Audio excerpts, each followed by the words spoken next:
بسم اللہ الرحمن الرحیم۔ السلام علیکم۔ تحریک انصاف کی مینڈیٹ کو تو نہیں مانا گیا اور پیپلز پارٹی، نون لیگ اور باقی جماعتوں کے اندر بندر بانٹ کر دی گئی، لیکن اب ایک اور بڑا خطرناک کھیل شروع ہو گیا ہے۔ علی امین گنڈا پور جو اس وقت خیبر پختونخوا کے وزیر اعلیٰ منتخب ہو چکے ہیں، ان کو کرسی سے اتارنے کے لیے بڑا قدم اٹھا لیا گیا ہے۔ الیکشن کمیشن آف پاکستان کے اندر آج بڑی پیش رفت ہوئی ہے، اس کی تفصیل آپ کے سامنے رکھنی ہے۔ دوسری طرف تحریک انصاف کے لیے مسلسل راستے بند کیے جا رہے ہیں اور اب لانگ مارچ اور دھرنے کے حوالے سے ایک بڑا فیصلہ ہے جس سے آپ کو آگاہ کرنا ہے، اور اس کے ساتھ ہی نواز شریف کا اب پاکستان کی سیاست سے جو رول ہے وہ ختم ہو رہا ہے، چونکہ طاقتور حلقے اور شہباز شریف، مریم مل کر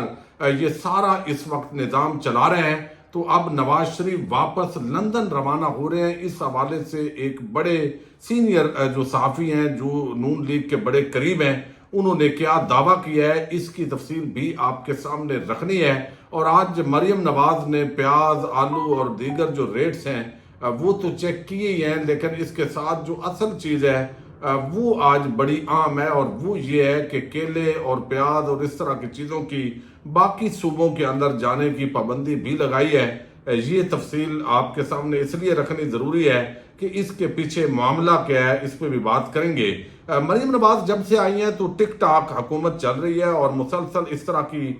وہ حرکتیں کر رہی ہیں جس سے ان کا بچپنا کا اظہار ہوتا ہے۔ کوئی میچور جو پولیٹیکل ورکر ہوتا ہے یا سیاستدان ہوتا ہے، اس سے تو اس طرح کے جو کام ہے وہ نہیں ہوتے۔ وہ ہمیشہ اس طرح کے ویڈیو کلپس بناتی ہے، کبھی کسی کے گھر جا رہی ہیں اور پورا محلہ جرغمال ہے، اور وہ کلپ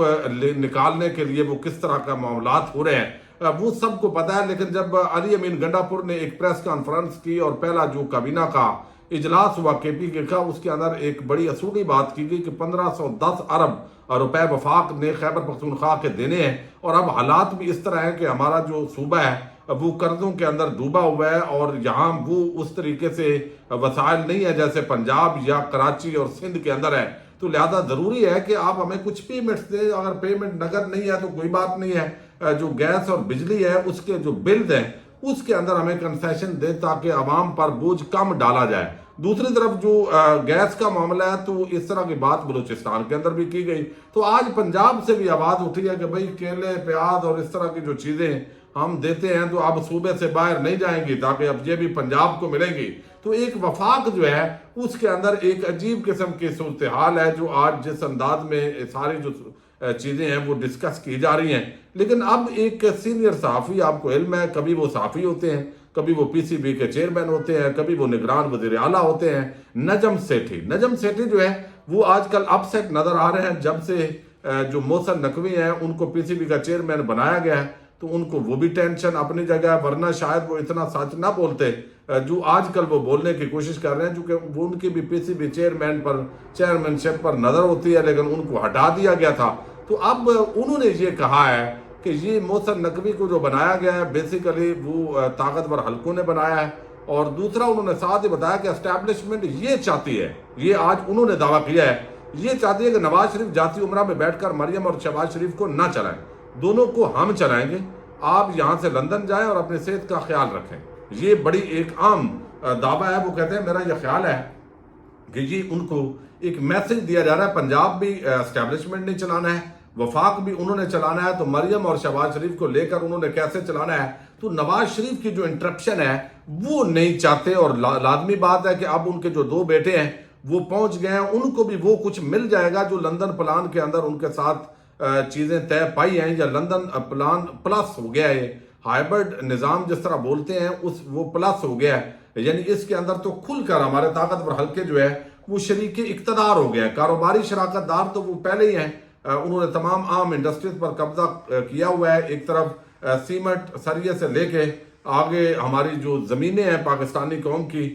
وہاں تک تو آلریڈی ان کا جو حلقہ ہے وہ پھیلا ہوا ہے، بزنس بھی ہو رہے ہیں۔ لیکن اب حکومت کے اندر بجائے اس کے کہ پیچھے رہا جائے تو اپنے جو لوگ ہیں ان کے ذریعے اب باقاعدہ جو طاقتور حلقے ہیں وہ اس وقت شریک اقتدار ہو گئے ہیں، اور ایک ایسی حکومت ہے جس کا واضح طور پہ نظر آ رہا ہے کہ یہ صرف کٹ پتلی ہے، ان کی صرف چابی والے کھلونے ہیں، اور اس کی چابی جس کے ہاتھ میں ہے وہ کوئی اور ہے۔ اب یہ ایک تو جو دعویٰ ہے وہ کیا گیا، لیکن دوسری طرف ایک اور بڑی عام صورتحال ڈیولپ ہوئی ہے کہ جو آج اڈیالہ جیل کے اندر عمران خان کو ملاقاتوں کی اجازت نہیں ملی اور جو لوگ بھی گئے ہیں ان کو روک دیا گیا سیکورٹی کے نام پر اور بتایا گیا کہ یہاں پر دہشت گرد آئے تھے۔ اب اس پر بھی شکوک و شبہات تو اٹھ رہے ہیں کہ وہ دہشت گرد کہاں گئے، کون تھے، کیا انویسٹیگیشن ہوئی، کون سا اسلحہ پکڑا گیا، وہ افغانستان سے تھے تو آئے کیسے، اور یہاں تو پی ٹی آئی کا جھنڈا نہیں پہنچ سکتا۔ تو اب اس معاملے پر جو وفاقی حکومت ہے اور پنجاب حکومت، انہوں نے اسلام آباد ہائی کورٹ کے اندر اپیل دائر کر دیا کہ یہ جو آپ عمران خان سے ملاقاتوں کی اجازت دے رہے ہیں یہ اجازت نہیں ملنی چاہیے، اس کے پیچھے سیکورٹی ریزنز ہیں، یہ مسائل ہیں۔ چونکہ وہ اسلام آباد ہائی کورٹ کے احکامات کی خلاف ورزی ہو رہی تھی تو اب وہاں پہ درخواست گئی ہے، اور درخواست جس کے پاس گئی ہے یہاں پر میرا خیال ہے پریکٹس اینڈ پروسیجر بل عائد نہیں ہوتا۔ وہ ہر درخواست جس کے اندر عمران خان یا تحریک انصاف ہوگا وہ عامر فاروق نامی جج اپنے پاس رکھے گا، اور اپنے پاس رکھ کر اب انہوں نے اس پر 2 رکنی بینچ بھی بنا دیا، اور ان کے ساتھ پکے جسٹس طارق محمود جہانگیری ہیں۔ کل 11:30 بجے اس کی بھی سماعت ہو رہی ہے کہ عمران خان کو جو ملاقات کی اجازت نہیں ہونی چاہیے، اس کے پیچھے یہ گراؤنڈ ہیں تاکہ توہین عدالت کا جو تاثر ہے وہ بھی ختم کیا جا سکے۔ لیکن اس کے ساتھ ہی جو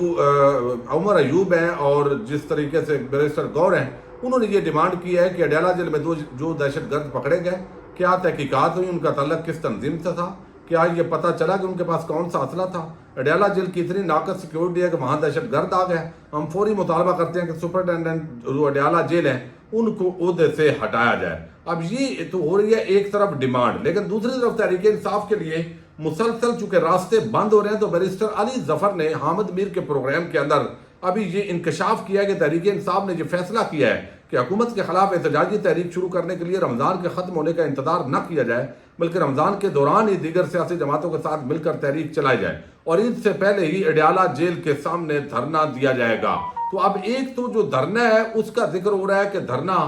دیا جائے گا، یہ تو انہوں نے آج واضح کیا ہے، لیکن اس کے ساتھ ہی تحریک انصاف کے اندر ایک لانگ مارچ کی جو ہے وہ یہاں پہ مشاورت ہو رہی ہے۔ اب اس لانگ مارچ کے اندر باقی جو جماعتیں ہیں ان کے ساتھ بھی ان کو آن بورڈ لینے کی کوشش ہو رہی ہے تاکہ مختلف جو جماعتیں ہیں وہ اکٹھی ہوں دھاندلی کے خلاف اور لانگ مارچ کیا جائے۔ تو اب یہ لانگ مارچ کرنا تحریک انصاف کے لیے کیا آسان ٹاسک ہوگا؟ میرا خیال ہے یہ بہت مشکل ٹاسک ہوگا۔ ایک تو اس سے پہلے کافی 2 سال سے جو مظالم ڈھائے گئے ہیں اور 9 مئی کا جو سانحہ تحریک انصاف پر ڈالا گیا، اور اب جو ہے وہ محسن نقوی جیسا مشکوک کردار اس کو وزیر داخلہ شاید بنایا ہی اسی لیے جا رہا ہے کہ جو بھی لان تان ہو، جو بھی ہو کہ یہ ہلاکو خان ہے، چنگیز خان ہے، تو وہ بندہ نون لیگ کا نہیں ہوگا، کسی اور کا ہوگا، تو لہذا کوئی مسئلہ پیدا نہیں ہوگا۔ تمام ایجنسیز، لا انفورسمنٹ ایجنسیز اس کے انڈر ہوں گی، اور وہ جیسا ظالم ہے اس سے بھی بڑھ کر ظلم کرے گا تو وہ کھاتا جو نون لیگ کے بھی نہیں پڑے گا، اور اوورآل جو ہے وہ بات ہوگی۔ تو تحریک انصاف کے خلاف سخت ترین ایک طرف کریک ڈاؤن گرفتاریوں کا جو سلسلہ ہے وہ 9 مئی کے کیسز بھی تیز ہوں گے، اور اس کے ساتھ جو ہے یہ چیزیں بھی ڈال کے تو اوورآل جو لیڈرشپ ہے، جو منتخب ہے، کچھ غیر منتخب ہے، جو متحرک ورکر ہیں، یہ لگ رہا ہے کہ ان کو گرفتار کر لیا جائے گا، اور یہی ایک حل بتایا جا رہا ہے جو اس وقت ہمارے حلقے جو اس سارے معاملے پر سوچ رہے ہیں۔ اب دوسری طرف آپ دیکھیے کہ چلے آپ نے باقی ڈاکہ ڈال لیا، پاکستانی عوام کی رائے کو جوتے کی نوک پہ رکھا، ڈنڈے کے زور پہ آپ نے پنجاب اور وفاق کے اندر حکومت قائم کر لی، یہ ساری کرنے کے بعد بھی آپ کی انا کی تسکین نہیں پہنچی، اور اب علی امین گنڈا پور جو ہے ان کو خیبر پختونخوا کی وزارت اعلیٰ سے ہٹانے کے لیے ایک اور قدم جو ہے وہ اٹھایا گیا ہے۔ اور یہ جو قدم ہے یہ میں تھوڑا سا آپ کو بتا دوں، یہ الیکشن کمیشن آف پاکستان کے اندر بڑی پیش رفت ہے۔ آنے والے دنوں کے اندر یہ معاملہ انتہائی گمبھیر ہونے جا رہا ہے۔ ایک ایسا صوبہ جس نے واضح طور پر تحریک انصاف کو مینڈیٹ دیا ہے، وہاں ایک فضل الرحمان کی پارٹی کے امیدوار ہیں، انہوں نے وہاں ایک درخواست دی ہے، اور اس درخواست پر الیکشن کمیشن اتنا سنجیدہ ہوا ہے، اور اس کے اندر بتایا گیا ہے کہ خیبر پختونخوا جو ہے الیکشن کمیشن نے ان کو نوٹس بھی جاری کر دیا علی امین گنڈا پور کو۔ وزیر اعلیٰ خیبر پختونخوا علی امین گنڈا پور کو 26 مارچ کو طلب کر لیا گیا ہے۔ الیکشن کمشنر نے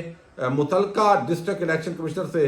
رپورٹ طلب کی ہے۔ محمد کفیل نامی درخواست گزار نے علی امین گنڈا پور کی نیالی کی درخواست دائر کر رکھی ہے۔ ڈی اے خان کے مختلف مواضعات میں 735 کنال اراضی علی امین گنڈا پور کے نام منتقل کی گئی۔ مذکورہ اراضی کا اصل مالک آصف خان نامی شخص تھا۔ اور بتایا گیا کہ جو علی امین گنڈا پور نے 2020 کے گوشواروں میں مذکورہ اراضی کی فروخت سے حاصل رقم سے گاڑی خریداری دائر کی۔ اراضی کی فروخت اور گوشواروں کا معاملہ میرٹ پر دیکھنے کی ضرورت ہے۔ الیکشن کمیشن نے district election commissioner D I Khan 26 March سے پہلے ان کو کہا ہے کہ آپ نے رپورٹ دینی، اور 26 مارچ کو الیکشن کمیشن کے اندر نائلی جو ہے علی امین گنڈا پور کی اس کی سماعت ہونے جا رہی ہے۔ تو اس سے یہ ایک تو لگ رہا ہے کہ علی امین گنڈا پور جو ہے وہ ان کو اس معاملے کے اندر جو ہے وہ نائل کرنے کی کوشش ہوگی، چونکہ الیکشن کمیشن بھی چابی والے کھلونے پر مشتمل ہے، تو لہذا کچھ بھی اسپیکٹ ہو سکتا ہے۔ جنہوں نے واضح طور پہ جیتے ہوئے لوگ فارم 45 پر ان کو ہروا دیا ہے، اور ہاروں کو